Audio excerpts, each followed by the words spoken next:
நேற்று இரவிலிருந்து ஒரு காணொலி பரவிட்டு இருக்கு. நம்ம தேசிய தலைவர் மேதகு பிரபாகரன் அவர்களை ஒருமையில விமர்சிச்சு இல்லாத ஒரு பொய் குற்றச்சாட்டை இந்த தாவேகாவினர் கன்னியாகுமரி நடந்த ஒரு பொதுக்கூட்டத்துல ஒரு பேச்சாளர் பேசியிருக்காரு.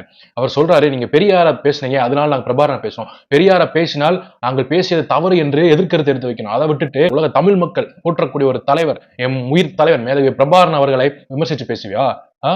உங்க தலைவன் விஜயை போல ஒன்னும் பொம்மை துப்பாக்கி எடுத்து திரையில சுத்தலடா. எங்க தலைவன் முப்படைகள் கட்டி ஈழ மக்களுக்காக ஈழத்தில் தனி ஈழம் வேணும்னு சொல்லிட்டு போராடின உண்மையான தலைவன், ஆயுதங்களை ஏந்தி போராடினவன். உங்களை மாதிரி பொம்மை துப்பாக்கி வச்சு போராடல. பார்த்து பேசிக்கணும்.